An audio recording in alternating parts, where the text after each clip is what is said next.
Hello, everybody. Once again, I am Lehman Crafton Jr., aka Zorval Chana Less Than Guru. We have Mars the Video Cat here. Uh, Torg Tuesdays, number 7 today. So, as a reminder, tomorrow on Twitch at 7 p.m. Eastern, 6 p.m. Central, 4 p.m. Pacific is me game mastering Blood on the Blasted Lands. This mega adventure, the Tharkle mega adventure that I co-wrote with Brian Reeves and John Watson. Really proud of this, and I'm taking a group through it, which I've played with a few of the as a player. I've played with a few of the other players um, in organized play, but I've never game mastered with this group, so it is interesting. I'm not using my house rules really. I'm not with a group that I've been decades playing Torg with, so that's kind of interesting. It's enjoyable. I do enjoy it, so I'm not like sitting here grumping. These aren't my normal group. No, I'm actually enjoying it, and I think they're enjoying it. That's what is important. So today, since Blood on the Blasted Lands is one of the beta tier, beta clearance levels, if you want to call that, um, adventures, I wanted to talk about an interesting thing that first occurred in I believe it was the GM beta primer. There's a GM beta primer and a player beta primer, and I do believe it's part of the Game Master, which is called Game Master Possibility, or some people call them void possibilities. Basically, once players have gotten to a certain clearance level, and basically it's not like levels in D&D. It's an arbitrary, just in Torg Eternity, the official lore, or the way it works is Storm Knights get recruited into the Delphi Council, and then as they earn experience and they become um, better, more experienced, gain experience, that whole advancement, they hit what is called beta clearance or beta level clearance at 50 XP. And that is when the Delphi Council looks at them and says, okay, you're no longer newbies. And then once they get to 200, so the first one's 50, and the next one isn't 100, it is 200. And then you get Gamma. And then there's Delta and Omega, which is like 1,000 or something crazy like that. So they go up a lot. I think it's the 50, 200, 500, 1,000, something like that. I could be off, but I do know 50 is beta. So, what happens when you're not in the Delphi Council? What happens if you're playing one of those homebrew games? Well, you just say you're beta, and you can ignore that word and use that as an out of character term or a game term and not an in world term. And that's what I do in my personal game. It doesn't have the Delphi Council, but we use the beta tier rules. It's just your beta level, but it doesn't have an in game necessary lore effect. It has the crunch, the mechanic effect. And one of the things is when characters get to this beta level, the game master then gets possibilities that they can spend on their own. It doesn't have to be a threat that has the reality skills and possibilities. The game master can spend these possibilities whenever they want, and they get two per Storm Knight. So if you're running a group of 4 Storm Knights, you get 8 of these. If you're running a group of 5 Storm Knights, you get 10. If you're like me and I was running a group of 7 Storm Knights, you get 14. Or Blood in the Blasted Lands, there are 6 Storm Knights, so I get 12. And that is per act. You don't have to have it always be part of the big bad end guy. You don't have to always just throw it out there, but it is tricky. And from what I have in my own personal experience, is a group of 8 alpha level characters can go through a beta tier adventure. I took 8 alpha characters and went through unhallowed data, and they were successful. And yes, there were times where it was pretty tough, but being 8, they had more resources, and the enemies did not have those game master possibilities.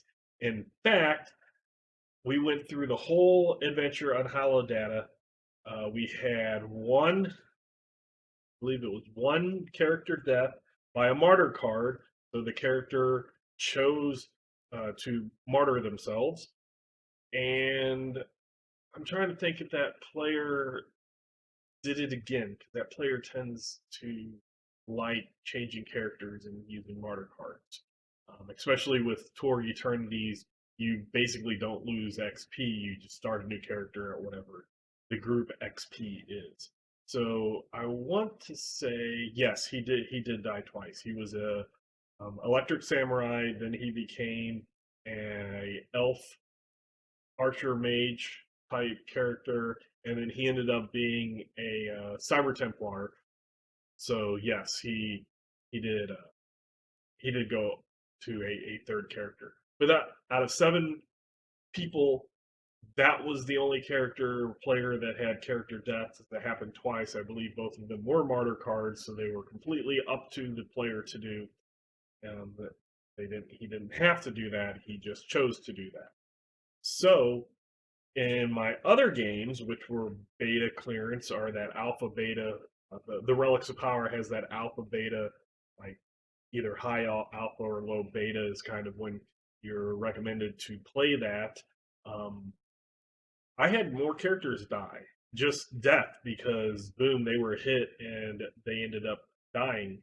And it was because of beta, um, the game master possibilities, those void possibilities that when I rolled decent, I could really make sure I hit those characters.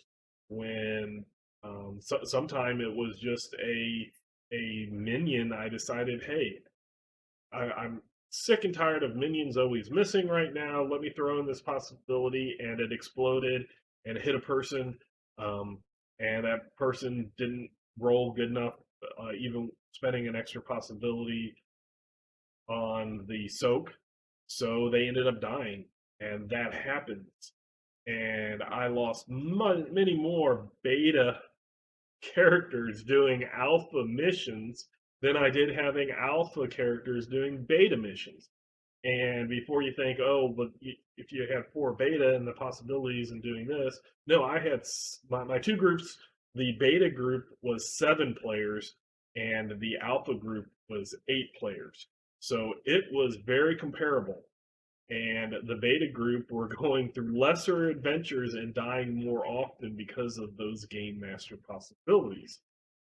And I found that a lot of times those game master possibilities just excruciatingly elongate encounters. They make them longer, and not necessarily for any benefit of players or of the game master. Now, what I wish they could do is, I wish instead of all of these game master possibilities, there were like points that I could do things. Kind of harking back to the old, and I have said that I like Aurorish, the new nightmare rules, where the research type thing is to stop their possibilities, and the perseverance type thing and that, instead of the game masters having lots of points that go, you're marked for death and you're this and this.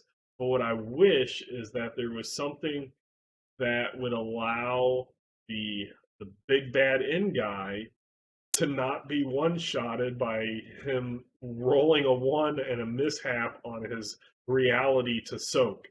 And if you've watched my Blood on the Blasted Lands, you will know that that's at least happened twice, um, where the big bad end guy, or at least an important person, NPC threat, like a nemesis, they got hit, and I went to roll a soak, and I rolled a 1, and they don't soak, and they took so much damage that they are basically either one-shotted or they had maybe a wound, and then they're completely killed. I can't do anything about that. No matter how many game master possibilities I have, I can't do anything about it.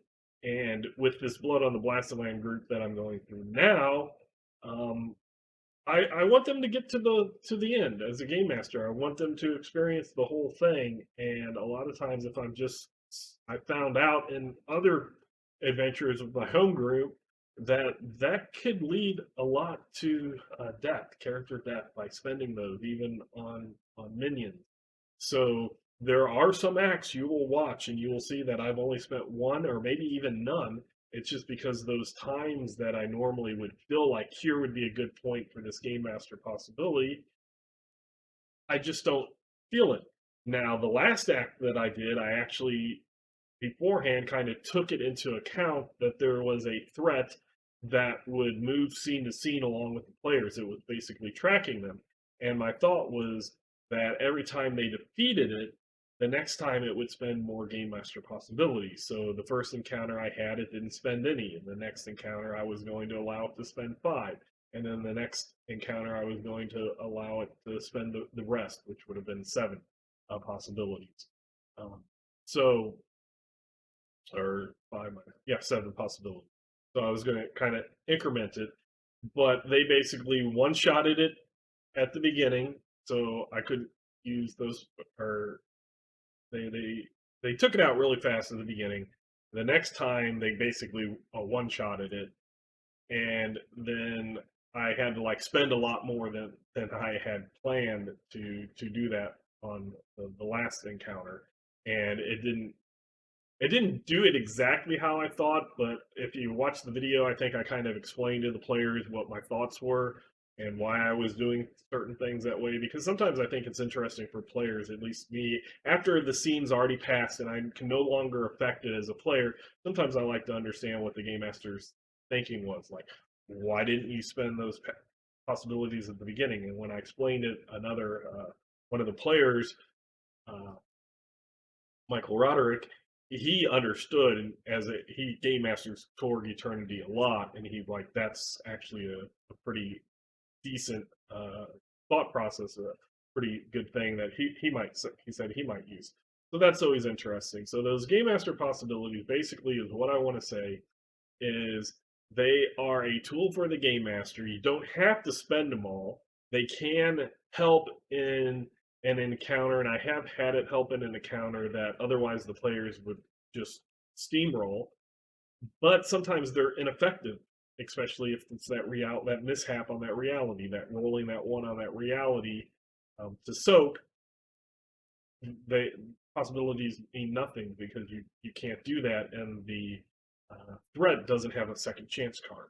So using, I think a system maybe of where those possibilities could be used for other things might be interesting. Like I wouldn't do it a one-on-one. I don't think only one possibility, game master possibility, would be worth a second chance type thing, but maybe two or three would do that, and so it could it could affect the game without tons of the game master, especially like me having 12. I can do 12 boost actions where I'm adding to a die roll, or I could soak 12 more times. This would be something that would allow something else in it. So that's something that I just had kind of thoughts since last week when we played, and that I think that was like one of the third times where I actually rolled a one for soaking as one of the more major threats.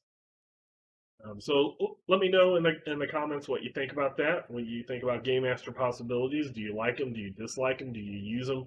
Do you not? Do you just always use them on the big bad end guy and make that encounter really tough, or do you sprinkle it throughout scenes and throughout acts? Um, it's kind of that. What are your thoughts on that? And like I said, this will be a short video. That's kind of the main point that I wanted to make. And until next time, I will catch you later.